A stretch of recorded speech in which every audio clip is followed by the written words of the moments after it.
kings and queens in the Dark Ages, they had to be kind of evil. Marvel came to us and said, your game is very successful, you guys have a very creative voice. We had this idea of like maybe launching a character that would be launched in the comics and in the game at the same time, which never happened before. They sent us this blurb.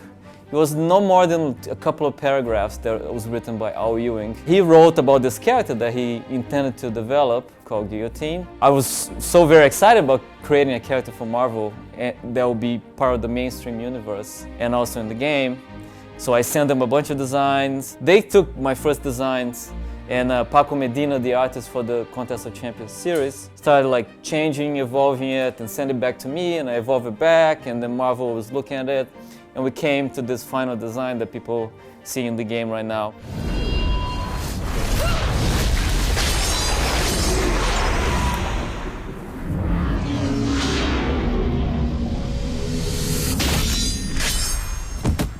Guillotine was the first big original character, but after that they said, oh, do you want to create more? One of the ideas is to create a gallery of rogues.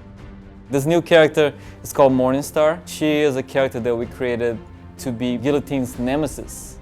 Guillotine has this connection to the occult and the horror and the catacombs of Paris and this whole like ancient Gothic history. Me and Al talk sometimes about it, like what is this long history of the blade, where did it came from. A logical development of that is to, show another person that had that blade before, Morningstar, she used to be this Eastern European queen in the Dark Ages that owned the sword and used the sword to subjugate her own people.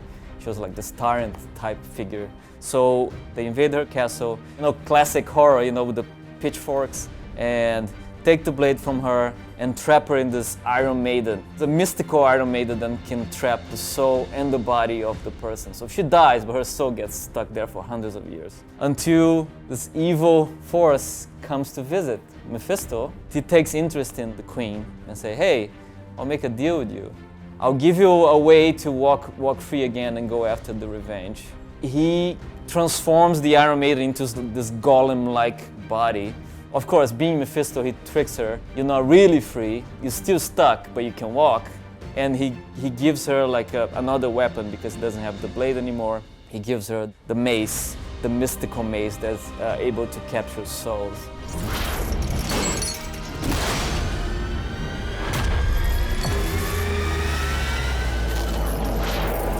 Morningstar has this new unique mechanic around stealing souls. So using her abilities within the fight, she can steal her opponent's soul and use that to power her own abilities.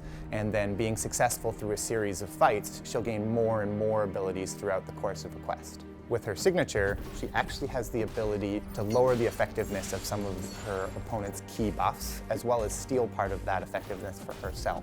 So not only can she reduce the rate at which a character can just hide back and gain power, she'll also gain power herself as that's happening.